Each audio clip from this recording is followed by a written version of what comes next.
Billy Craig on the Mike Holder Show. Motor City, born and bred. Good old boy. Song called Millionaire here on the Mike Holder Show. Very interesting program Doug Warren had on tonight. Talking about what is going on with the economy. We can always look at things, and I always do. And my take on it is basically, and it's hard for me, and I'm not trying to be hypocritical or anything, but our problem started when we started with entitlements. Yep, Social Security. The New Deal. That's where it all started, okay? And then we slowly increased from there. We had national health. National health care, like the Obamacare, is not a new idea. It was first proposed by Harry Truman. Yes. The buck stops here. Harry Truman came up with a national health care plan, but it was pretty much shot down, and it has been shot down over and over until LBJ came up with Medicare and Medicaid. And that went through because, we can tax that. Which they do. You have a line item on your pay stub for Medicare and Medicaid. And now we have Obamacare. But there were so many other elements that led to our downfall. First of all, the military-industrial complex, which helped bring an unbalance to manufacturing versus consumer goods. Then you got Richard Nixon, and he did two big strikes for us. First of all, he took the U.S. dollar off of the gold standard. So basically, there's nothing backing our money, and hasn't been since Nixon.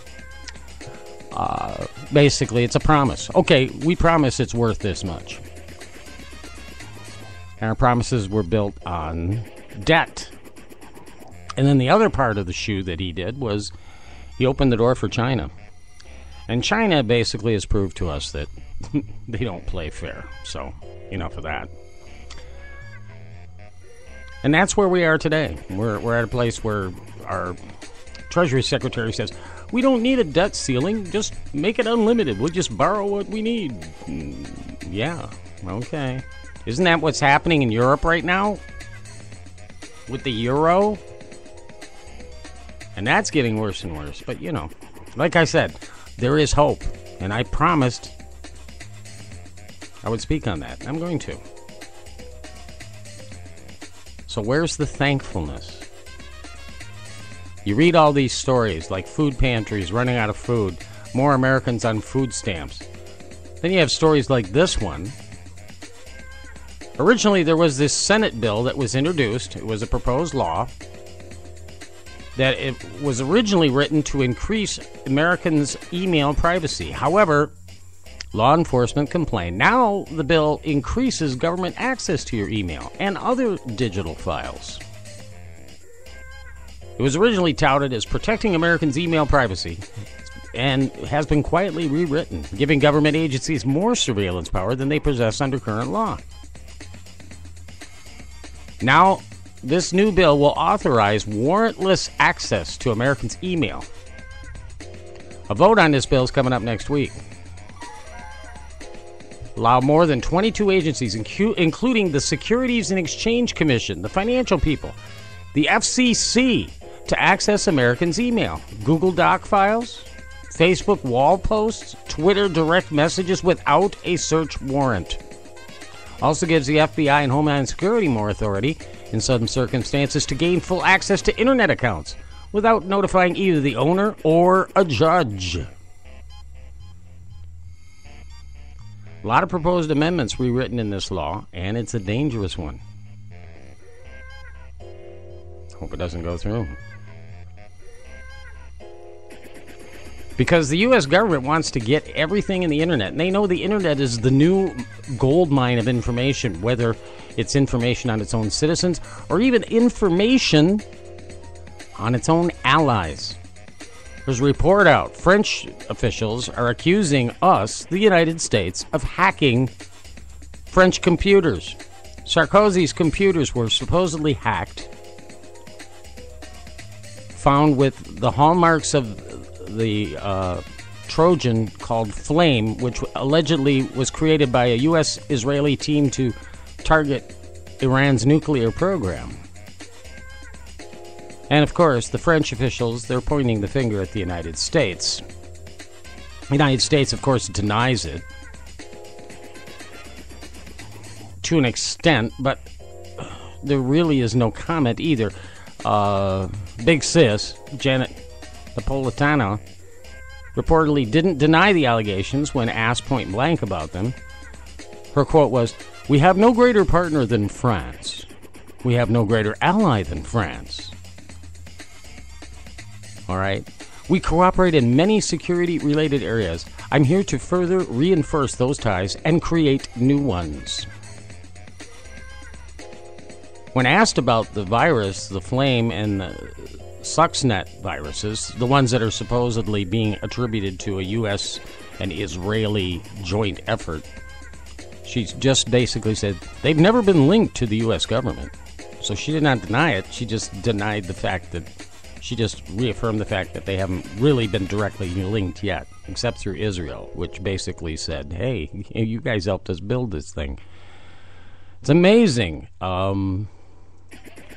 The amount of collusion between the U.S. and Israel on a lot of things, not just intelligence, not just cyber warfare, but with what's going on in the Middle East right now. I mean, Israel's warning journalists to stay away from Hamas and from the Gaza Strip because there was rocket shells that were exploding around the compounds and the hotels where the journalists were saying, including crews from American news networks like NBC News, CBS. They had people that were in harm's way, rockets being fired, blowing up right behind their compound. And Israel's saying, you know, you guys are sympathizing.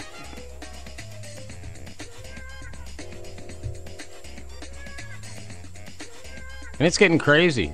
Some man wielding an axe was attacking a U.S. embassy guard in Tel Aviv.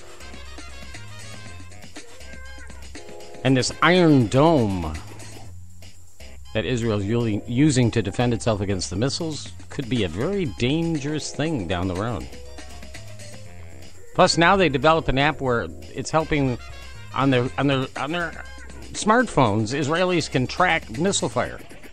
They know when a missile's incoming just on their smartphone. Technology is wild. We keep saying our relationship is rock solid.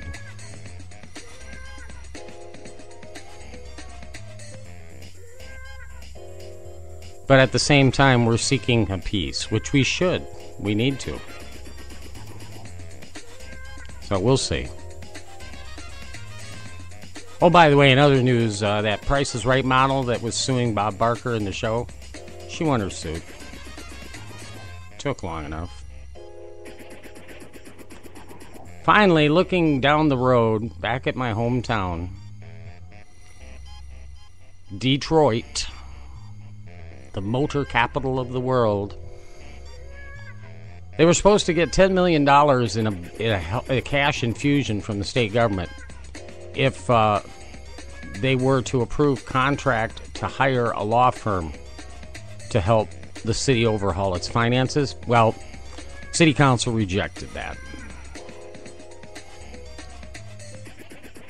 The governor's office in Lansing and the city officials in Detroit announced a deal last week that included several milestones the city must achieve in the next month to receive $10 million by next Tuesday and another $20 million by December 14th. Anyway, they took a voice vote. City council rejected the contract from the law firm to provide legal advice and to handle litigation related to implementing a financial stability agreement designed to overhaul city finances. Basically, this rejection says they're not going to receive that first $10 million to help. It was supposed to be released today. Mayor Dave Bing, who I have a lot of respect for. Dave Bing, mayor of the city of Detroit, former Detroit Piston, Hall of Famer, excellent businessman, actually had a successful business in the city of Detroit. He says it's rejecting this by vote will make it more difficult for Detroit to maintain positive cash flow. Detroit's going broke. I mean, how many cities in California we were reading about over the past few months that filed for Chapter 11? Was it like 5 or 6? And now you've got Detroit, which used to be the the 5th largest city in our country once upon a time. It's probably dropped down to about 12 or 13 by now.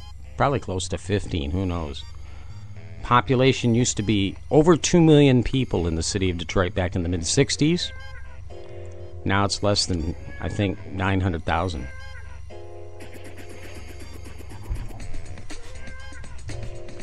We look at the burdening of Social Security, and we say, more and more people are on Social Security, more and more people are getting these entitlements, more and more people are straining our system. And we point to, less people are working, there's less jobs. Well, we fail to look at one simple fact. And I can say it with 2 words, the term baby boomers. The largest segment of the American population, and has been for decades. And as they grow older, this large segment of the population shifts up. The younger generations, the Gen Xers and all the rest of them, smaller segments than the baby boomers, of which I'm a member. So now all these baby boomers are reaching retirement age. They're going to hit Social Security. They're going to need their Medicare. They're going to need their medical, and that is why the system is going this way. This was not planned upon when Social Security was enacted back in the 30s with the New Deal. We didn't expect a population boom, and then after that boom, a reduction in population, because we had all those people back in the 60s and 70s, the ZPG, zero population growth. Yeah, we can't have growth in our population. We need to shrink the earth. Well, the ill effects of shrinking the earth and shrinking the newer generations that come along is that the older generations, which are a larger segment, are going to take more money. It won't be supplied because there's less of the youngers. I mean, it only makes sense that our youth take care of the elders because, hey, children take care of your parents. Children teach your parents well. That's the other part of that? Yeah, something like that. Those are just all my thoughts. So where is the Thanksgiving? The Thanksgiving is within each and every one of us. All right? We need to give thanks for what we have. All right? It may not be much. You may have to go to a food pantry to get your meal for Thanksgiving. You may have to use food stamps to buy it. You may be in a position where you don't even have a roof over your head for Thanksgiving. But you need to focus on what you do have. It may not be much. And by the world standards, you may have nothing. But you always have something. You have yourself. You have your pride. You have your determination. For some of us, we have loved ones. Friends. And there's always those out there who can reach out and give a helping hand. Because if you're just going to give up, then what's the point? The signs of everything show that we give up, but there is a hope. There is a hope. I'm a believer, and I know that there is a hope in God and in Jesus. And that's where my hope lies. And that's what keeps me going. And that's why I'm thankful that tomorrow I signed papers to move into a house after being homeless for almost 9 months. So there you go. We'll be on again tomorrow night. Until then, Mike Holder reminding you to always keep looking forward. Always keep looking upward. Later, y'all!